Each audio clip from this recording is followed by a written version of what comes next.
عروس القرآن کہ سورہ رحمان قرآن کی دلہن ہے.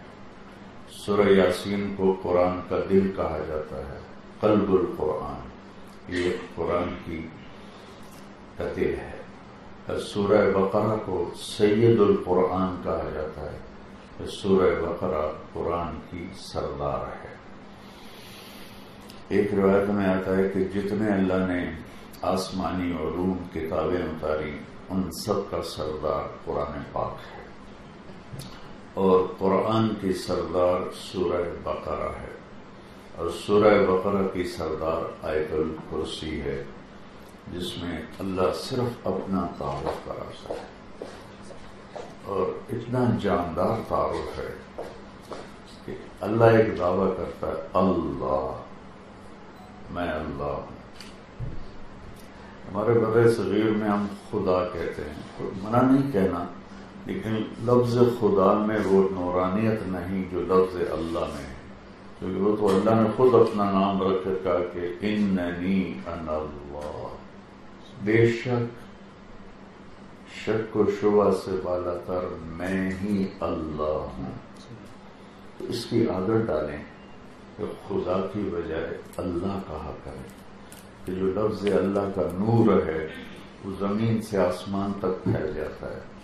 خدا کسی فارسی نے یہ نام رکھا جس کا مطلب ہے خود آ، یہ دو لفظوں سے ہے، خود آ، پھر اس کو کٹ شارٹ کر کے بنایا خدا. وہ ذات جسے کسی نے نہ بنایا ہو اسے خدا کہتے ہیں. لیکن جب آپ لفظ اللہ بولتے ہیں تو اس میں اللہ کے جتنے صفاتی نام ہیں وہ اس میں داخل ہو جاتے ہیں اپنے آپ. الرحمن، الرحیم، الملک، القدوس، السلام، المؤمن، المہیمن، العزیز، الجبار، المتکبر، الخالق، الباری، القہار، الوہاب، الرزاق، الفتاح، العلیم، القابض، الباسط، الخافض، الرافع، المعز، المذل، السمیع، البصیر، الحکم، العدل، اللطیف، الخبیر، الحلیم، العظیم، الغفور، الشکور، العلی الکبیر، الحسیب، الجلیل، الکریم، الرقیب، المجیب، الواسع، المجید، الباعث، الشہید، الحق، الوکیل، القوی، المتین، الولی، الحمید، المحصی، المبدی، المعید، المحیی، الممیت، الواجد، الماجد، الواحد، الاحد، الصمد، القادر، المقتدر، المقدم، المؤخر، الاول، الاخر، الظاہر، الباطن، الوالی، المتعال، البر، التواب، المنتقم، العفو، الرؤوف، مالک الملک، ذو الجلال والاکرام، المحسن، الجامع، الغنی، المغنی، المانع، الضار، النافع، النور، الهادی، البدیع، الباقی، الوارث، الرشید، الصبور، الحنان، المنان، جل جلالہ. یہ میں نے کتنے نام آپ کے سامنے گرا؟ میرے نبی کی روایت ہے، ترمذی شریف کی روایت ہے. صرف یہی نہیں، یہ دعا جو ہمیں بتائے گا، جیسے اللہ لامحدود ہے تو اس کی صفات لامحدود ہیں، تو وہ صفاتی نام بھی لامحدود ہیں. ہمارے ظرف کے مطابق ہمارے نبی نے ہمیں بتا دیا کہ یہ اللہ کے یہ نام ہے. جب آپ کہتے ہیں نا یا خدا، تو اس میں صرف ایک صفت سے آپ اللہ کو پکار رہے ہیں، اے وہ ذات جسے کسی نے نہیں بنایا. جب آپ کہتے ہیں یا اللہ، تو یہ سارے ناموں کے ساتھ آپ اللہ کو پکارتے ہیں. اسی لیے جب آپ کہتے ہیں یا اللہ، تو اللہ کی طرف سے 70 دفعہ جواب آتا ہے، لبیک لبیک لبیک یا اللہ. کبھی محسوس ہوتا ہے ہماری دعائیں قبول نہیں ہو رہی. مسلمان کی ہر دعا قبول ہے، اس کی شکلیں مختلف ہوتی ہیں. کبھی وہی چیز اللہ دے دیتا ہے، کبھی وہ ہمارے مناسب نہیں ہوتی اور ہم مانگے جا رہے ہیں. جیسے چھوٹے بچے اب ضد کرتے ہیں چاکلیٹ چاکلیٹ چاکلیٹ، تو مائیں تھپڑ مار کے ان کو بھگا دیتی ہیں، تمہارے دانت کالے ہو گئے، پیلے ہو گئے، نیلے ہو گئے، بھگ گئے. تو کبھی وہ چیز ہمارے مناسب نہیں ہوتی تو اللہ کوئی اور اس کے بدلے میں دے دیتا ہے. کبھی ایسا ہوتا ہے کہ اللہ کوئی آنے والی آفت ٹال دیتا ہے، اور کبھی ایسا ہوتا ہے کہ ان تینوں میں سے کچھ بھی نہیں ہوتا، تو وہ اللہ کے پاس جمع ہو جاتی ہے. جب آخرت آئے گی نا، تو اللہ تعالیٰ فرمائے گا میرے بندے تم نے مجھ سے یہ مانگا، میں نے دے دیا. تم نے یہ مانگا تیرے مناسب نہیں تھا، میں نے یہ دے دیا، تم نے یہ مانگا میں نے اس کے بدلے میں تیری آفر ٹال دی، تو نے یہ مانگا تو اس کو میں نے سٹور کر لیا، میں نے تمہیں کچھ نہیں اس کا رسپانس دیا، آج اس کا رسپانس میں دیتا ہوں کہ میں تجھے یہ درجات دیتا ہوں ان دعاؤں کے بدلے جو میں نے تیری سٹور کی۔ تو اس وقت ہر مرد عورت کہے گا کاش میری دنیا میں کوئی دعا قبول ہی نہ ہوتی اور یہ مجھے سب کچھ مل جاتا۔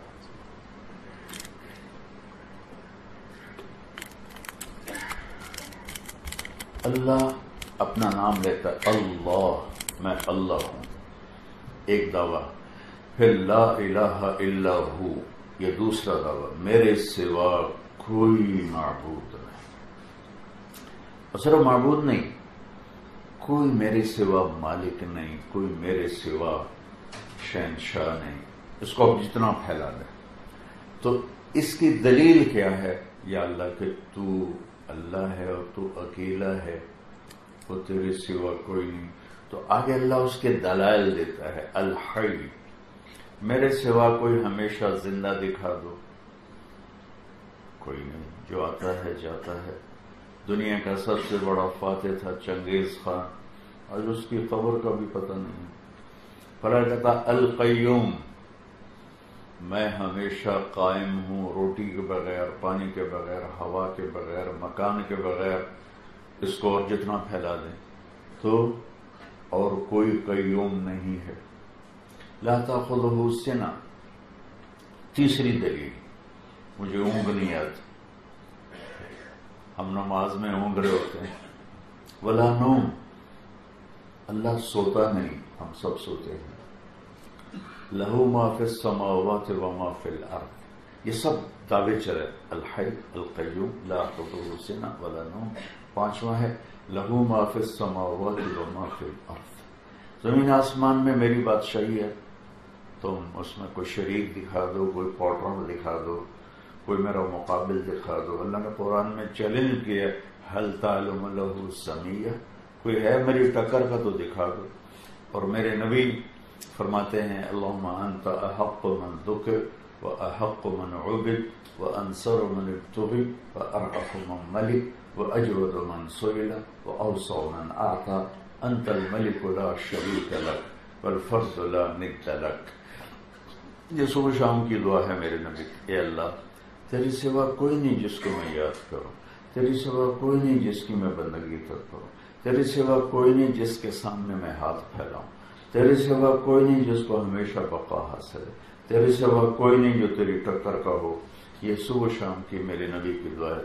تو ایک ہے، تیرا شریک کوئی نہیں، تو مالک ہے، تیرا پارٹنر کوئی نہیں، اور تو باقی ہے، باقی ہر شے کو فنا ہے۔ لہو ما فی السماوات و ما فی الارض، زمین آسمان کا شہنشاہ اللہ ہے۔ من ذا الذی یشفع عنده الا باذنہ، چھٹی دلیل، کوئی ہے میرے سامنے میری اجازت کے بغیر بول سکتا۔ ساتویں دلیل، یعلم ما بین ایدیہم وما خلفہم، تم اس کمرے میں بیٹھے، تمہیں پتہ نہیں باہر کیا ہو رہا ہے، اور تیرا رب جو کچھ آگے آنے والا ہے وہ بھی دیکھ رہا ہے، جو پیچھے گزر چکا ہے وہ بھی دیکھ رہا ہے، جو موجود ہے وہ بھی دیکھ رہا ہے۔ ایک ذرہ لا یعزب عن ربک من مثقال ذرہ، تیرے رب کی نظر سے ایک ذرہ بھی چھپا ہوا نہیں، ایک ذرہ۔ اور عجیب مثال دی ہے میرے رب نے کہ یرا دبیب النملۃ السوداء علی الصخرۃ السماء فی اللیلۃ الظلماء۔ اللہ اکبر، اللہ کے علم کو دیکھو، اللہ تعالیٰ کہہ رہا ہے کہ دیکھو میرے بندو، اندھیری رات ہو اور پہاڑ بلوچستان والا سیاہ کالا پہاڑ ہو، اور اس کے ایک سیاہ پتھر پر ایک کالے رنگ کی چیونٹی رینگ رہی ہو، تو تیرا جو رب ہے وہ چیونٹی کو نہیں دیکھ رہا، وہ چیونٹی کے علاوہ اس کی حقیر ٹانگوں سے جو لکیر بن رہی ہے، تیرا رب وہ لکیر بھی دیکھ رہا۔ اللہ اللہ، میں تو بڑے مائکروسکوپ لگا کر اس کی وہ دیکھنی پڑے، اور ایک چیونٹی تو نہیں چل رہی، کتنی کروڑوں چیونٹیاں، ارب لا تعداد۔ ولا یحیط، آٹھواں دعویٰ، ولا یحیطون بشیء من علمہ الا بما شاء، تمہیں جو علم ملتا ہے اللہ دیتا ہے، تمہیں اپنی طاقت سے کوئی علم حاصل نہیں کر سکتے۔ تمہیں دنیا کا علم ملا، جہاز اڑانے کا علم ملا، جہاز بنانے کا علم ملا، میڈیکل سائنس کا علم ملا، جو بھی ملا ہے تمہارے اللہ نے دیا ہے، تم اپنی طاقت سے لینے والی نہیں ہو۔ وسع کرسیہ السماوات والارض، نویں دلیل کہ اللہ اکیلا ہے۔ اللہ کہتا ہے تیرے رب کا جو تخت ہے نا پوری کائنات پہ پھیلا ہوا ہے، تیرے رب کی جس کی کرسی اتنی بڑی ہو وہ خود کتنا بڑا ہو کہ تیرے رب کا جو تخت ہے وہ پوری کائنات کے اوپر پھیلا ہوا ہے۔ 10ویں دلیل ولا یؤودہ حفظہما، یعود بڑا عجیب لفظ ہے۔ اپنے مزدوروں کو دیکھا وہ کبھی زیادہ بوجھ اٹھا لینا تو یوں کرتے جا رہے ہوتے ہیں، تو میرا رب کہتا ہے اتنی بڑی کائنات کا بوجھ ہے اور میرا سانس نہیں پھولتا، میں اس سے پاک ہوں۔ ولا یؤودہ حفظہما، صبح شام دن رات اس کی حفاظت کر رہا ہوں اور میرے منہ سے اتنا لفظ بھی نہیں نکلتا۔ وہو العلی العظیم، یہ پھر آخری دلیل ہے کہ میں وہ ذات ہوں جو بلند بھی ہوں اور عظمت والا بھی ہوں۔ پھر آیت الکرسی میں اللہ نے جو ترتیب رکھی ہے، اللہ لا الہ الا هو الحی القیوم، سب سے اوپر والا جملہ ہے الحی القیوم، سب سے نیچے والا جملہ ہے وہو العلی العظیم، ان دونوں میں مطابقت آپس، الحی القیوم العلی العظیم۔ لا تاخذہ سنۃ ولا نوم، اونگتا نہیں سوتا نہیں، اور نیچے والا جملہ اس جملے سے جڑا ہوا ہے ولا یؤودہ حفظہما، اس سے کوئی چیز تھکاتی نہیں۔ لہ ما فی السماوات وما فی الارض، زمین آسمان کا مالک ہے، یہ جملہ تیسرے جملے سے جڑا ہوا ہے، نیچے سے تیسرا وسع کرسیہ السماوات والارض، اس کی شہنشاہی کل کائنات پر قائم ہے۔ من ذا الذی یشفع عندہ الا باذنہ، اور ولا یحیطون بشیء من علمہ الا بما شاء، یہ آپس میں جڑے ہوئے ہیں، 4 جملے اوپر 4 جملے نیچے، یہ آپس میں اس طرح خوبصورت انداز سے جڑے ہوئے ہیں کہ ہمیں عربی کا سلیقہ نہیں نا، میں عربوں سے کہتا ہوں تو تمہیں قرآن سمجھ میں نہیں آتا، تو ہم اجمی تو تم سے زیادہ معذور ہیں، تم اہل زباں ہو کر قرآن نہیں سمجھتے ہو۔ تو 4 اوپر 4 نیچے، یہ کون ہے جس نے اس ترتیب کو اس طرح جوڑ دیا کہ پہلے والا جملہ آخری جملے کے ساتھ، دوسرا جملہ اس سے اوپر والے کے ساتھ، تیسرا جملہ اس سے اوپر والے کے ساتھ، چوتھا جملہ اس سے اوپر والے کے ساتھ، تو بیچ میں اللہ کہتا ہے یہ وہ ہے یعلم ما بین ایدیہم وما خلفہم، جو آگے بھی جانتا ہے اور پیچھے بھی جانتا ہے، اس نے ان جملوں کو جوڑ کے تمہارے سامنے اپنا تعارف کروایا ہے۔ تو میرے بھائی بہنوں، اور پھر وہ قاری صاحب نے بات کی الرحمن علم القرآن خلق الانسان علمہ البیان۔ اب دیکھیں اللہ تعالیٰ نے پہلے کہا کہ میں نے قرآن سکھایا اور میں نے انسان بنایا۔ دیکھنے میں نظر آتا ہے کہ انسان پہلے بنا اور قرآن بعد میں آیا، لیکن اللہ تعالیٰ نے اس صورت میں کہا ہے کہ میں نے قرآن کو اتارا، علم القرآن، تم نے قرآن سکھایا، خلق الانسان، اور انسان کو بنایا۔ اس میں یہ اشارہ ہے کہ جس نے قرآن نہیں سیکھا وہ انسان ہی نہیں، کیونکہ انسان کی زندگی کے معیار ہیں، جانور کا معیار کوئی نہیں ہے، جو بھی کر دے ٹھیک ہے، شیر بکری کو پھاڑ دے، زیورے کو پھاڑ دے، سانپ کسی نیولے کو ڈس لے، نیولا سانپ کو کھا جائے، سب ٹھیک ہے، کوئی سٹیٹس، کوئی معیار نہیں۔ انسان کی زندگی کے معیار ہیں، وہ کیا ہیں وہ قرآن کے سوا کوئی جانتا نہیں۔ لہذا اللہ نے اس میں اشارہ کیا کہ اگر قرآن نہیں تو تم بھی نہیں، اگر تمہیں قرآن کی سمجھ نہیں ہے تو تم انسان بھی نہیں ہو، کہ انسان جاہل پیدا ہوتا ہے۔ واللہ اخرجکم من بطون امہاتکم لا تعلمون شیئا، اللہ نے تمہیں ماں کے پیٹ سے نکالا، تم کچھ نہیں جانتے تھے۔ اور اس کے علاوہ جو باقی مخلوق ہے اللہ تعالیٰ اس کے بارے میں فرماتا ہے ربنا الذی اعطی کل شیء خلقہ ثم ہدی، تمہارا رب وہ ہے جو مخلوق کو پیدا کر کے اس کا علم دیتا ہے۔ ہم جہاز کو اڑانے کے لیے کتنی چیزیں بناتے ہیں تب جا کے جہاز اڑتا ہے، اور ایک چھوٹے سے پرندے کو اڑنے کے لیے کہیں سے بھی نہیں سیکھنا پڑتا، وہ کتنی خوبصورتی سے اڑتا ہے۔ اور کس طرح وہ جی مہربانی کس طرح وہ ایک حقیر پتلی سی شاخ پہ آ کے لینڈ کرتا ہے۔ ہم کتنے بڑے بڑے بناتے ہیں رن وے، پھر بھی جہاز پھسل کے کبھی یوں جا رہا ہے کبھی یوں جا رہا ہے۔ میں ایک دفعہ حرم شریف میں بیٹھا تھا تو مکہ مکرمہ، تو ایک چیل اوپر سے آ رہی تھی، تو اس کے میناروں پر ایسے چاند بنا ہوا ہے، تو چاند کے اوپر نوک ہے نا، ویسے میری نظر پڑ گئی تو میں دیکھنے لگا کہ کہاں لینڈ کرے گی، تو آپ یقین مانے وہ آئی اور بالکل چاند کی نوک کے اوپر اس نے لینڈ کیا۔ سبحان اللہ، پی آئی اے والے جہاز نہیں ٹھیک کر سکے اور اللہ تعالیٰ نے اس کو ایسا جہاز بنایا ہے کہ چند انچ کی نوک پر اس نے آ کے لینڈ کیا۔ ربنا الذی اعطی کل شیء خلقہ ثم ہدی، رب وہ ہے جو ہر چیز کو پیدا کرتا ہے اور اسے پھر ہدایت دیتا ہے۔ یہ وہ ہدایت ہے جو اللہ تعالیٰ باقی ساری کائنات کو دیتا ہے۔ سانپ کو ماں نہیں پالتی، جو کہ ماں خود کھا جاتی، جو سانپ انڈے سے نکلتا ہے بھاگ جاتا، فوراً بھاگ جاتا۔ یہ علم اس کو کہاں سے ملا کہ میری ماں کو بھوک لگی تو مجھے کھا جائے گی؟ فوراً وہ بھاگ جاتے ہیں۔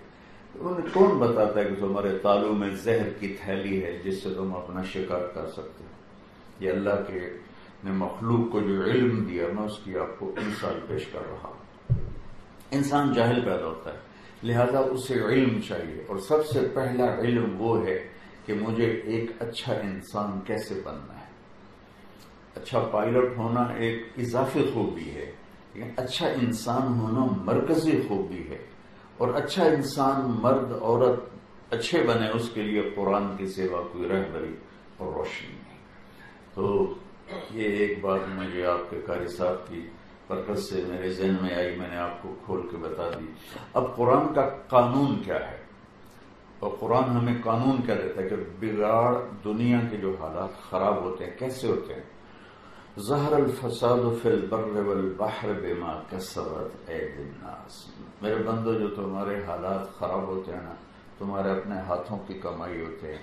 میں ظلم نہیں کرتا ہوں، تم بگڑتے ہو تو حالات بگڑ جاتے ہیں، تم سدھرتے ہو حالات سدھر جاتے ہیں۔ ایک یہ آیت ہمیں بتاتی ہے کہ ہمارا ملک کیوں تباہ ہو رہا ہے۔ بما کسبت ایدی الناس، جس قوم میں ظلم، جھوٹ اور بددیانتی ہوگی وہ قوم کبھی سر اٹھا کے زندہ نہیں رہ سکتی، چاہے وہ مسلم ہو اور چاہے وہ مشرک ہو۔ اور جس قوم میں سچائی، دیانتداری اور انصاف ہوگا وہ قومیں سر اٹھا کے جئیں گی، چاہے وہ مسلم ہو چاہے وہ کافر ہو۔ اللہ کا یہ دستور اور قانون اٹل ہے، اس میں مسلمان اور کافر کی کوئی قید نہیں۔ تو اللہ ایک ذہن دیتا ہے، ما یفتح اللہ للناس من رحمت فلا ممسک لها وما یمسک، اللہ تعالیٰ فرماتا ہے کہ فلا مرسل له من بعد، کہ میں اگر تمہارے لیے بھلائی کے دروازے کھولوں تو کوئی روک سکتا ہے؟ پھر اللہ کہتا ہے اگر میں بند کر دوں تو کوئی کھلوا سکتا ہے؟ کوئی. تو اب ہماری بیس جو ہونی چاہیے کسی بھی محکمے کی وہ اللہ ہونی چاہیے. اور اللہ اپنا دستور بتا رہا ہے کہ اگر تم صحیح چلو گے میں تمہیں زیرو سے ہیرو بنا دوں، اور اگر تم غلط چلو گے تو میں تمہیں ہیرو سے زیرو بنا دوں. تو ایک دستور ہمیں قرآن دیتا ہے کہ اللہ جب بھلائی کے دروازے کھولتا ہے تو بند نہیں کر سکتا، اور اللہ جب بند کرتا ہے تو وہ کھلوا نہیں سکتا. تو اس بیس پر اگر ہم قرآن سے جڑیں، قرآن کا مطالعہ کیا کریں، تھوڑا تھوڑا پڑھا کریں کہ میرا رب. اور اچھا آپ بڑے مصروف ہیں، میں صرف آپ کو 89 جگہ بتا دیتا ہوں، صرف 89 ایک کم نہ. اللہ تعالیٰ نے قرآن میں کہا ہے یا ایھا الناس، اے انسانوں، یا بنی آدم، اے آدم کی اولاد، یا ایھا الکافرون، اے کفار کی جماعت. یہ قرآن کا طرز ہے. اور اللہ تعالیٰ کئی جگہوں پر کہتا ہے یا ایھا الذین آمنوا، اے ایمان والے، اے طارق جمیل، اے ارشد ملک، اے زینب، اے سلمہ. اللہ قرآن میں 89 دفعہ کہتا ہے یا ایھا الذین آمنوا. وہ خاص ہمارے لیے خطاب ہے. ساری دنیا کو اللہ بیچ سے نکال کر، اس کی مثال ایسے جیسے میں ارشد صاحب کے کان میں کوئی بات کرنی شروع کروں تو آپ کہیں گے کوئی خفیہ بات ہو رہی ہے، کوئی اہم بات ہو رہی ہے جو ہمیں نہیں بتایا جا رہا. تو یا ایھا الذین آمنوا کا سٹیٹس ہے کہ اے ایمان والو، میں تمہارے لیے الگ ایک بات کرنا چاہتا ہوں، تو مہربانی کرو میری بات سن لو دھیان سے. تو آپ قرآن میں 89 ایک کم 90 دفعہ آیا ہے یا ایھا الذین آمنوا. آپ صرف اسی کو نکال کے پڑھ لیں کہ میرا اللہ مجھے کیا کہتا ہے.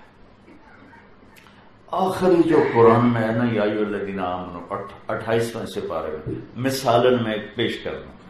یا ایھا الذین آمنوا توبوا الی اللہ توبۃ نصوحا. یہ آخر جیسے کہ آدمی سمجھاتے کہتا یار اب تو سمجھ جا، اب تو میری مان لے بھائی. تو یہ آخری دفعہ اللہ کہتا ہے اے ایمان والو اب تو میری طرف آ جاؤ. توبہ لوٹنے کو کہتے ہیں، لوٹنا بڑا خوبصورت لفظ ہے. استعمال ہوتا ہے گناہوں کی معافی میں اور اللہ سے معافی مانگنے، لیکن توبہ کا لفظ ہے کہ میرے بندو اب میری طرف لوٹ آؤ، اے ایمان والو میری طرف لوٹ آؤ اور مجھ سے ایسے جڑو. نصوحا، نصوحا کا مطلب ہوتا ہے سچی توبہ. ہاں ٹھیک ہے، سچی توبہ. لیکن لفظ جو نصوحا ہے اور ناصح، انبیاء کہتے تھے ہم تمہارے لیے نصیحت کرنے والے. نصیحت کا اصل مطلب کیا ہے؟ کپڑے کو کپڑے سے جوڑنے کا نام ہے نصیحت، ناصح. ناصح اصل میں درزی کو کہتے ہیں، عربی زبان ناصح درزی کو کہتے ہیں. وہاں سے خیر خواہی کا مطلب نکلتا ہے کہ اگر درزی نہ ہوتا تو ہم آج اپنے سامنے نہ بیٹھے ہوتے. یہ اسی کی توفیل ہم آپ کے سامنے بیٹھے ہیں، مرد بھی عورتیں بھی، کہ اس نے ہمیں پوشاک پہنا. تو اللہ تعالیٰ کہتا ہے کہ مجھ سے ایسے جڑو جیسے درزی کپڑے کو کپڑے سے دھاگے سے جوڑ دیتا ہے نا، میرے ساتھ ایسے جڑ جاؤ. پھر اس میں بڑی تسلی ہے، بہت بڑی تسلی. کپڑا جب سل جاتا ہے تو پھٹتا نہیں ہے، پھٹتا کہ نہیں پھٹتا؟ بولو بھائی، پھٹتا ہے. ہم کیا کرتے ہیں؟ اس کو دوبارہ سی دیتے ہیں. ہماری عورتیں، ہمارے درزی کوئی خاص رفو کر دیتے ہیں، کوئی جوڑ دیتے ہیں. تو لفظ نصوحا میں بہت بڑی تسلی ہے میرا بندہ، جب بھی تیری توبہ پھٹ جائے تو آ جانا، میں پھر سی دوں. ڈرنا نہیں. چونکہ عجیب حدیث آپ کی برکت سے یاد آئی. یا داؤد بشر المذنبین، داؤد جا کے گناہ گاروں کو خوشخبری سنا. تو کہنے کہ یا اللہ گناہ گاروں کے لیے بھی کوئی خوشخبری ہے؟ تو اللہ نے فرمایا ہاں، ان سے جا کے کہو لا یتعاظم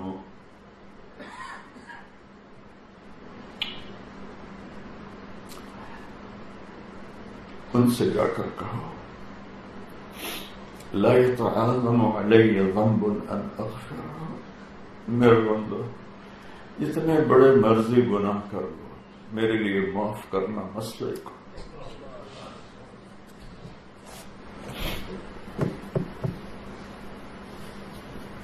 اللہ ڈرنے کی ہستی نہیں، اللہ پیار کرنے کی ہستی ہے، اللہ سے پیار کیا جاتا ہے۔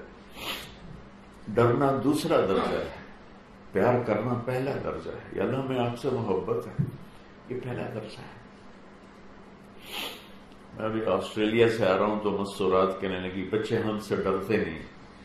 میں نے کہا تم ڈائن کیوں بنتی ہو، ماں بنو، ماں سے ڈرا نہیں جاتا، ماں سے تو پیار کیا جاتا۔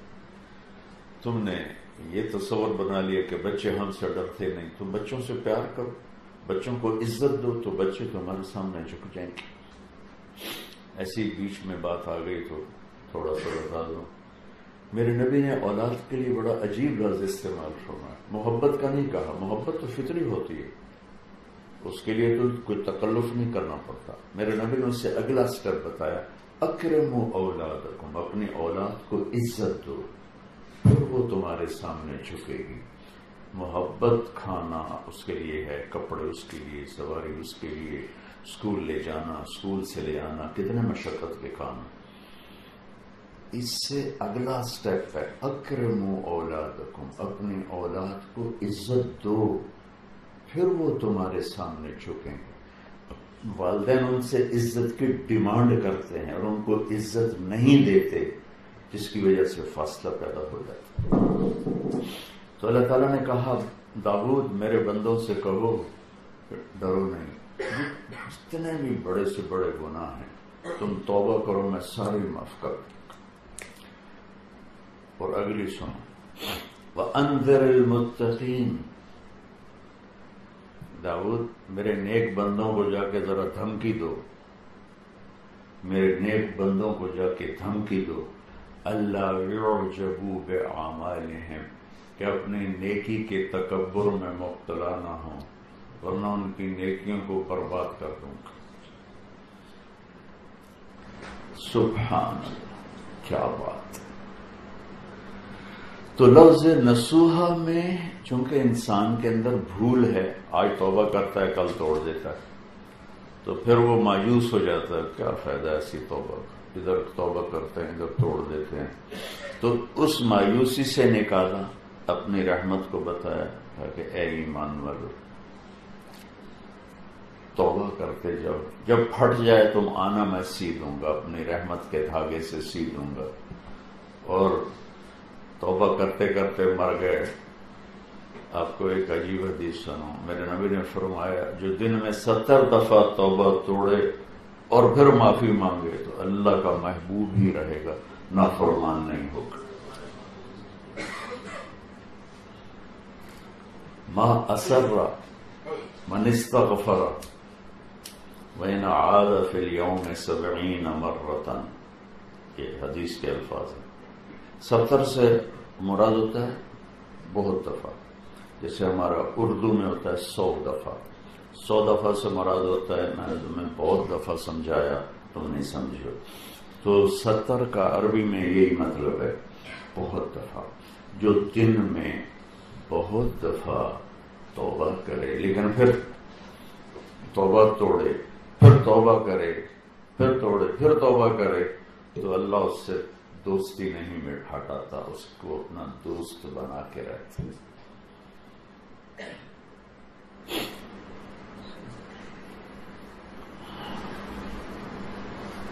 جاوید چودھری صاحب ہمارے اچھے کالم نگار ہیں، ان سے میری اچھی دوستی، انہوں نے مجھے فون کیا کہ مولانا آپ لوگوں کو گناہ پہ دلیر بنا رہے ہیں۔ میں نے کہا کیسے؟ آپ کہتے ہیں جتنی دفعہ توبہ کرو اللہ معاف کر دے گا، آپ کا نوکر اگر 3-4 دفعہ کرے غلطی تو آپ اس کو معاف کریں گے؟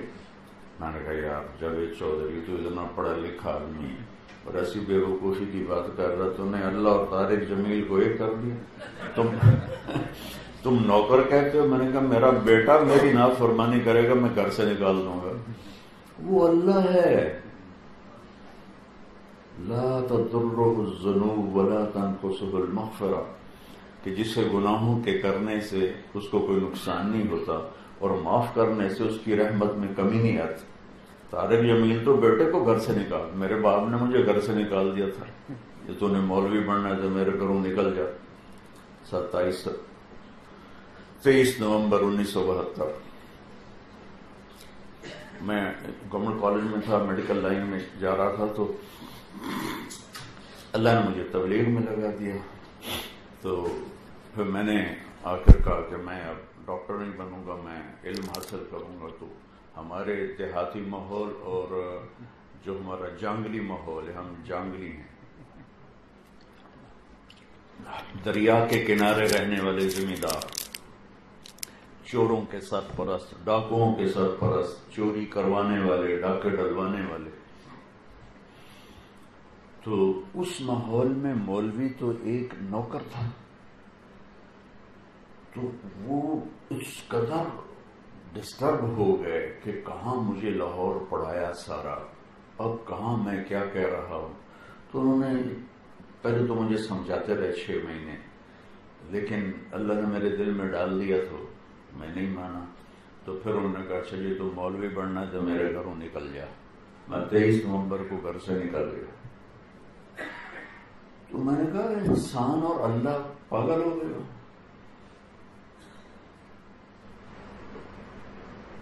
میرے نبی نے ایک حدیث سنائی کہ بنی اسرائیل میں ایک شخص تھا، جب وہ مرا تو اللہ کی بارگاہ میں پیش ہوا. اللہ خود پوچھ رہے ہیں کوئی نیکی ہے تیرے پاس؟ کہتا ہے کوئی بندگی، کوئی عبادت، کچھ بھی نہیں میرے پاس. کوئی اللہ کچھ بھی، بس ایک ایمان ہے اور کچھ بھی. اللہ تعالیٰ فرمائیں گے کہ اچھا یاد کر، کوئی نیکی ہے تو یاد کر. تو تھوڑی دیر سوچ کے وہ کہے گا یا اللہ میں ڈیلر تھا، ڈیلر آج کی زبان میں ڈیلر، بڑا تاجر، وہ تھوک کا کام کرنا. تو میں مال اٹھواتا تھا لوگوں کو، تو جو مجھے پیسے نہیں دیتا تھا اور اس میں دیر کرتا تھا میں اس سے تنگ نہیں کرتا تھا، اور جو کسی نقصان کی وجہ سے اس کا مال ضائع ہو جاتا تھا تو میں اس سے معاف کر دیتا تھا. اے ہے میرے کو یہ تو نیکی سمجھے تھا. تو اللہ تعالیٰ، میرے نبی نے فرمایا، اللہ نے اس سے کہا تو نے میرے بندوں کے لیے آسانی کی، آج میں تیرے لیے آسانی کرتا ہوں، جا بغیر کسی عمل کے جنت میں چلا جا. تو اللہ تو ایسی ذات ہے، اللہ تو پیار کرنے کی ذات، اس سے محبت کی جائے، اس کو دکھڑے سنائے جائے، اس سے باتیں کی جائیں. ہماری دعا ہوتی ہے، ہاتھ اٹھے ہوتے ہیں، نظر مسجد کی چھت پہ ہوتی ہے، کبھی ادھر ہوتی ہے، اور ہمارے مولانا صاحب بھی وہ گا کے دعا مانگتے ہیں. بلا دکھڑا بھی گا کے سنایا جاتا ہے. اب خود سوچ، کبھی اپنا دکھ بھی گا کے سناتا ہے. ہمارے مولوی صاحبان گا کے دعا مانگ رہے ہوتے ہیں. تو وہ تو دعا تو نہیں ہے، وہ تو دعا کی نقل بھی نہیں ہے. چلو نقل تو ہوتی، دعا وہ ہوتی ہے جو آپ اکیلے بیٹھ کے اللہ سے باتیں کرتے ہو. اللہ کو اچھا لگتا ہے اللہ کو اپنے دکھ سناؤ، درد سناؤ، غم سناؤ، پھر اس سے کہو یا اللہ کر دینا، میں کتنے جاؤں، تیرے تو سوا کوئی ہے تو نہیں، تو کرنا، میں تیرے کو لینا ہے، میں تیرے کو لینا ہے. جیسے ماں سے بچہ ضد نہیں کرتا اور لے کے رہتا ہے، تو اللہ تو ماں سے لاکھوں گنا زیادہ پیار کرتا ہے.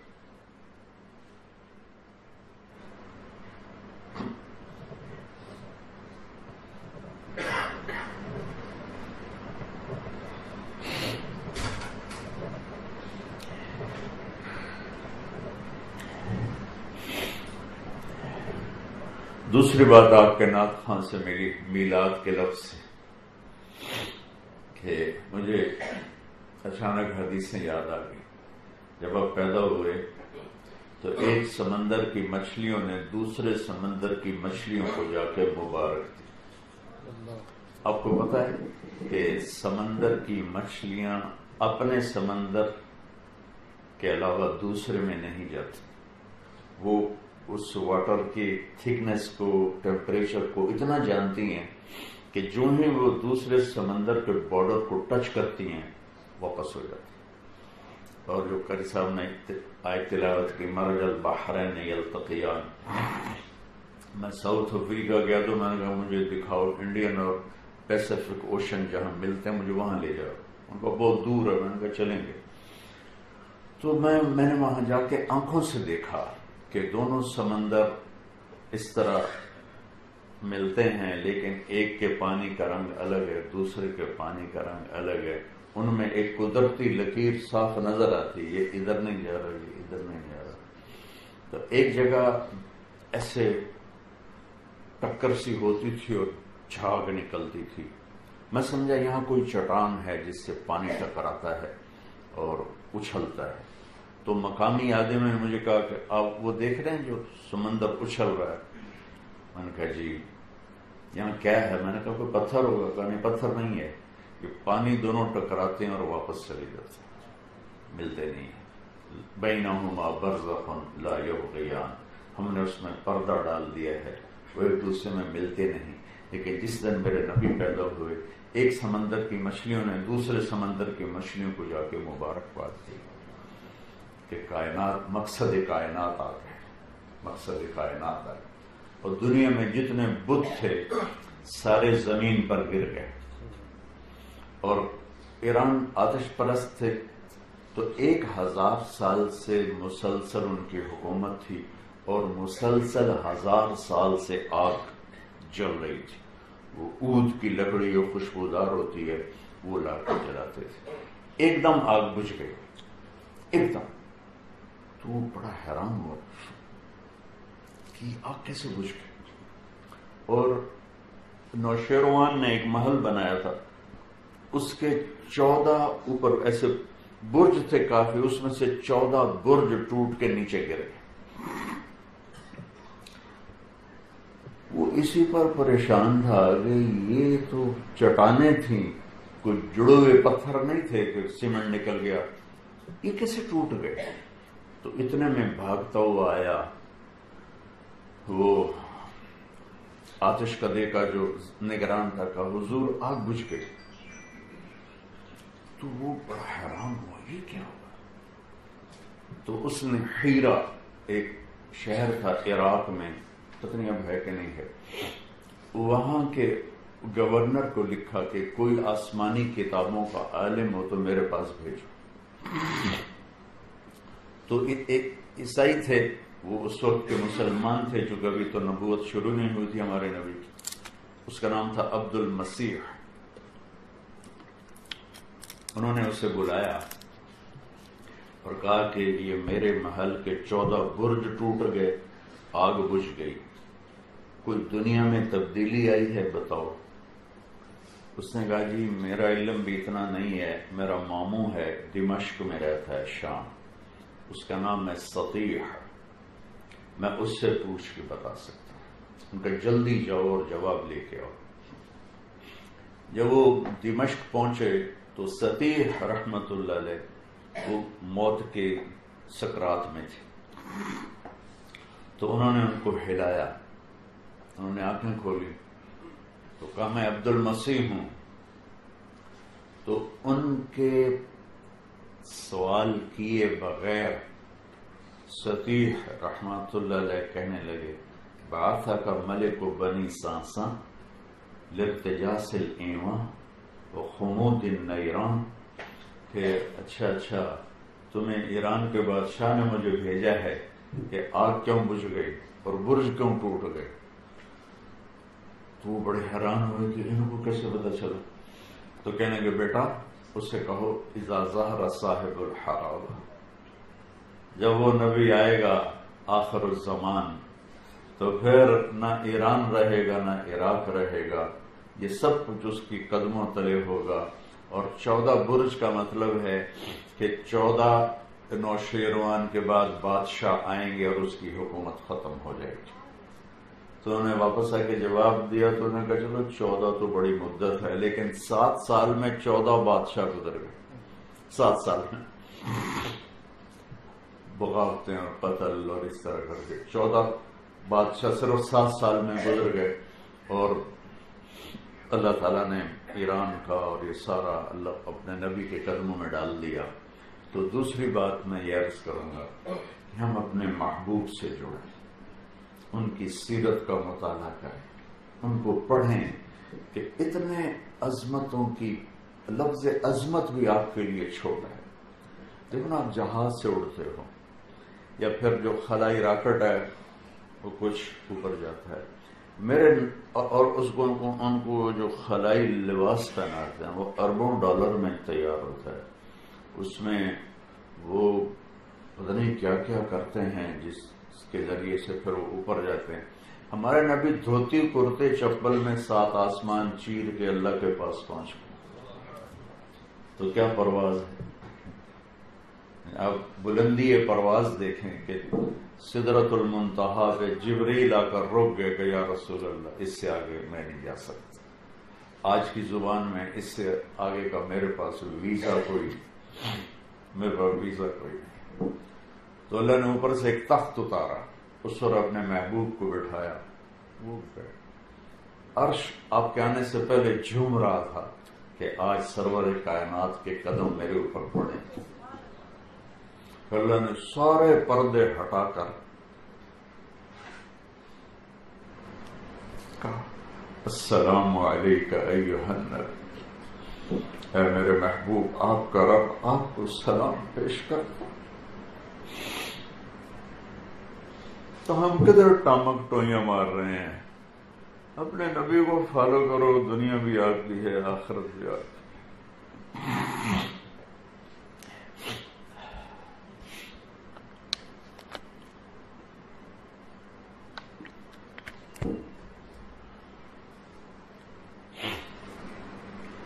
تو اپنے نبی کی ایک حدیث سنا، میں تبرکن، یہ وہ ہمارے نبی وہ ہستی ہیں۔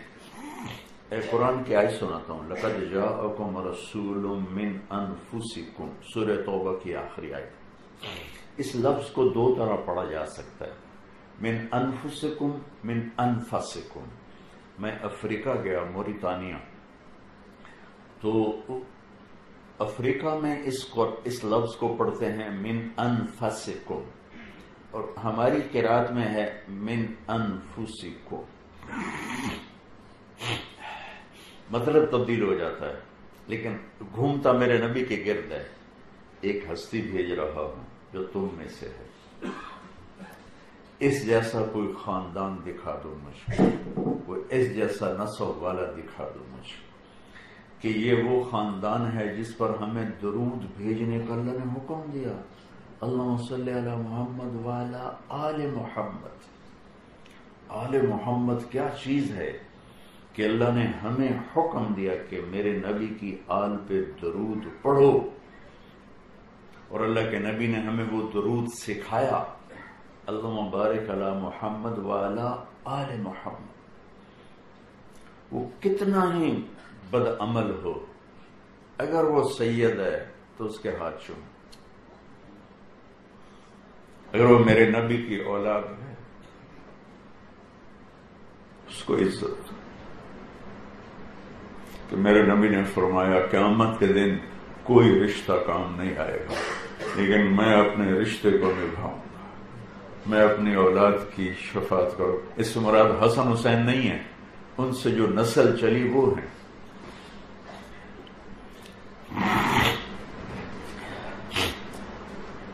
من انفسکم، اس میں آپ کی آل، آپ کے قبیلے، آپ کے خاندان کی شرافت کا ذکر ہے، اور آپ کی نسل مبارک کا ذکر ہے، اور آدم علیہ السلام تک آپ کی پیڑھی ہمارے پاس موجود ہے۔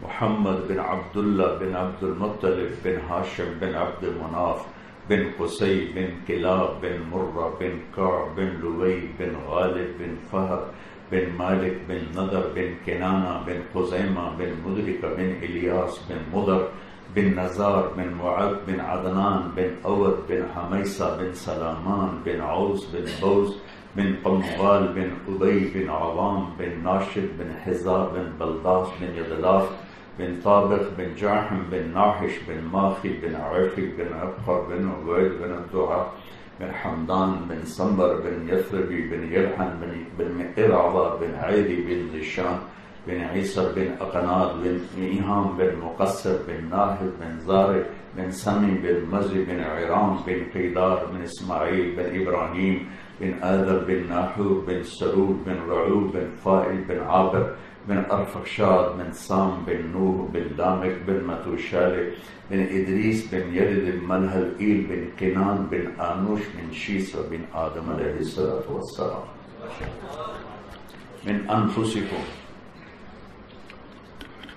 من انفسکم ایسا حسین کوئی ہے دنیا میں؟ من انفسکم، ایسا نفیس جنہیں اللہ اپنے ہاتھوں سے گھڑ کے بنایا ہو، کوئی ہے کائنات میں؟ آپ ترکیب ہجرت میں جا رہے تھے تو راستے میں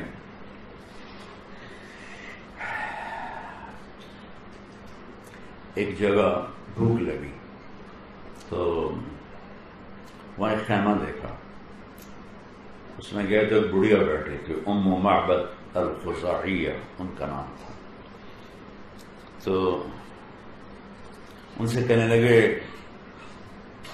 ماں جی ہم مسافر ہیں، کوئی ہمیں کھانے کو مل جائے گا؟ ان کا بیٹا قحط کا زمانہ ہے، کچھ بھی نہیں۔ تو ایک چھوٹی بکری جس نے بچہ بھی نہیں دیا تھا، بچے دینے کے بعد دودھ آتا ہے اور کمزور بھی تھی، کہا میں اس سے دودھ نکال لوں؟ تو ایسے حیران ہو کے دیکھنے لگی کہ بھلا یہ دودھ دے گی؟ ایک تو اس میں جان نہیں ہے، دوسرا جس نے بچہ نہیں لیا تو یہ دودھ کہاں سے دے گی؟ کہا آپ مجھے اجازت دے دیں، پکڑ لو۔ تو چونکہ ایک غیر معمولی کام ہو رہا تھا، اور عربی ہو اور بن بیاہی بکری سے دودھ لینا چاہے تو اس نے آپ پر نظریں ایسے گاڑ دی، یہ کون ہے جو ایسی خلاف عقل بات کر رہا ہے؟ آپ نے بکری کو کھینچا تو وہ چل بھی نہیں پا رہی تھی کمزوری کی وجہ سے، آپ نے جو اس کے تھنوں کو ہاتھ لگایا تو ایسے دودھ سے بھر کے نیچے آ گئے۔ تو آپ نے برتن میں دودھ نکالا تو سب سے پہلے ام معبد کو پلایا، وہ اماں جی کو، پھر ابو بکر کو رضی اللہ تعالیٰ عنہ، پھر عامر بن فہیرہ کو جو ان کے غلام تھے، پھر عبداللہ بن اریقط جو رہبر اور گائیڈ تھے، اور اس کے بعد آپ نے آخر میں خود پیا۔ پھر کہا ماں جی سارے برتن لے آ، سارے برتن کٹھے کر دے تو آپ نے نکالتے سارے برتن دودھ سے بھر دیے، لہذا اس کی نظریں گڑ گئیں آپ کے اوپر۔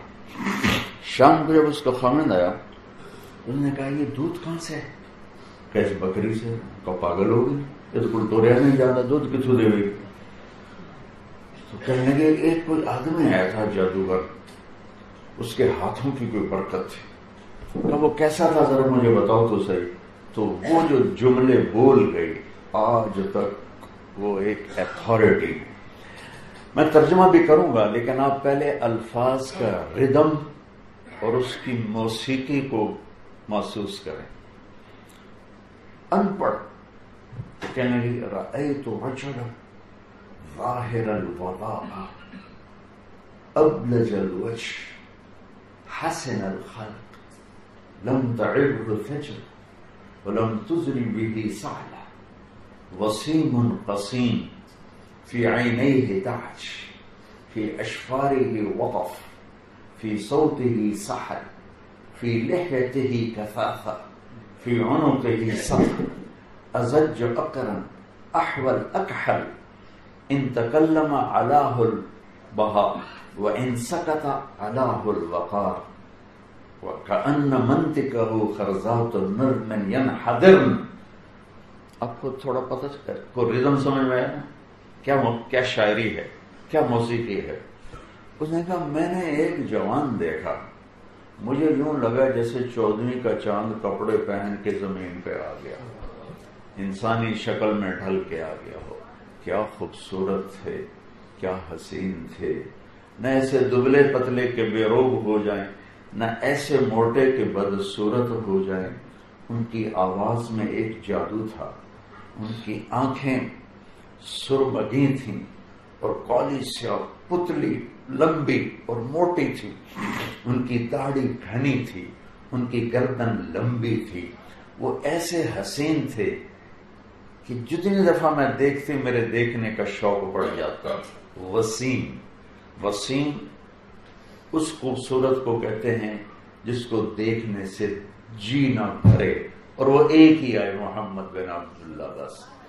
قسیم خوبصورت، دونوں کا مطلب اردو میں قسیم خوبصورت، وسیم خوبصورت، لیکن قسیم اسے کہتے ہیں جو سر سے لے کر پاؤں تک ہر عضو میں حسن کا پیکر ہو، کسی پر انگلی نہ رکھی جا سکے، یہاں جگہ تھوڑا سا کجی ہے، سر سے پاؤں تک حسن میں ڈھلے ہوئے تھے، اور جتنا میں دیکھتی میرے دیکھنے کا شوق بڑھتا تھا، اور جب وہ بولتے تھے تو ان پہ نور چھا جاتا تھا، جب وہ چپ ہوتے تھے ان پہ وقار چھا جاتا تھا، اور ان کے گفتگو ایسی تھی جیسے موتیوں سے موتی جھڑ رہے ہوں۔ موتیوں سے موتی کا کیا مطلب تھا کہ دانت اتنے خوبصورت تھے جیسے موتی، اور کلام ایسا تھا جیسے موتی۔ تو دوسری بات میں یہ کہوں گا، اپنے محبوب سے جڑ جائیں تو ہمارے سارے محکمے ٹھیک ہو جائیں۔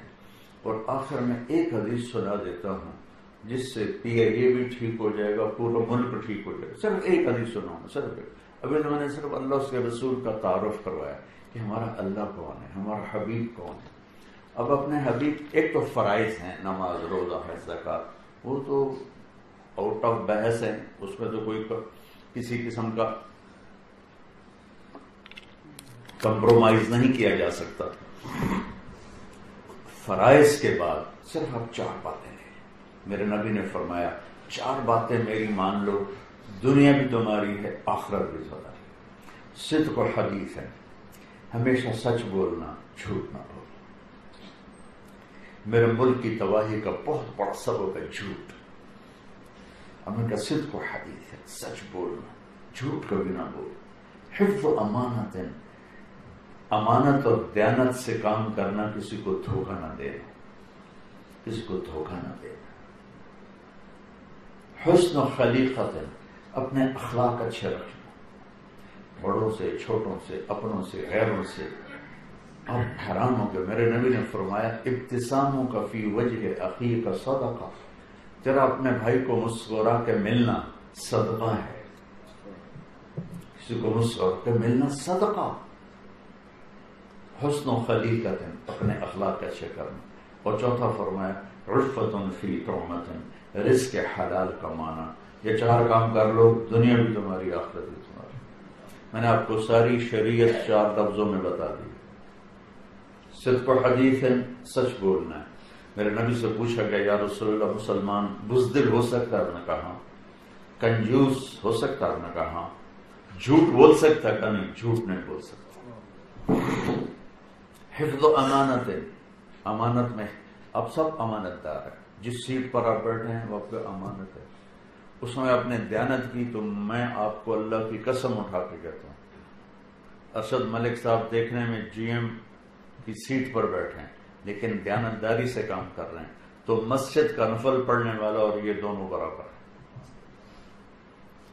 ہمیں اللہ کے نبی نے 24 گھنٹے کی نماز سکھا دی، 5 نمازیں فرض، اور 24 گھنٹے اگر نماز پڑھنی ہے تو سچائی اور دیانتداری سے کام کرو، وہ بھی نماز کی طرح ہے۔ تو میرے نبی نے فرمایا میرا امتی ہر گناہ کر سکتا ہے، 2 کبھی نہیں کرے گا، ایک جھوٹ کبھی نہیں بولے گا، ایک دھوکہ کبھی نہیں دے گا۔ پورا ملک ہمارا ڈوب گیا، وسائل کی کمی نہیں، ان 2 صفتوں کی کمی ہے، سچ کوئی نہیں، دیانتداری کوئی نہیں۔ تیسرا فرمایا حسن و خلیقت، اخلاق اچھا رکھیں، اپنے گھر میں بیوی کے ساتھ، بچوں کے ساتھ، والدین ہیں تو ان کے ساتھ، ماتحت ہیں تو ان کے ساتھ، اپنے سے بڑے ہیں تو ان کے ساتھ۔ گھر کی زندگی کا دین بڑا مشکل دین ہے، اس میں آدمی ہائپر ہو جاتا ہے۔ ایک بڑا افسر چھوٹے افسر کو ڈانٹتا ہے تو چپ کر کے سن رہا ہوتا ہے کہ میں کیا کروں، میری نوکری اس کے ہاتھ میں، لہٰذا وہاں وہ صبر کرتا ہے، لیکن جو گھر جاتا ہے تو وہ بالکل اس کا الٹ ہو جاتا ہے۔ اور میرے نبی نے فرمایا بہترین مسلمان وہ ہے جو بیوی سے اچھا سلوک کرتا ہے۔ اور بیوی سے فرمایا کہ میری شریعت میں سجدہ ہوتا تو میں بیوی سے کہتا اپنے خامد کو سجدہ کرے۔ کیسے بیلنس کیا۔ سب سے مشکل اخلاق کا رویہ گھر میں ہوتا ہے، سب سے مشکل۔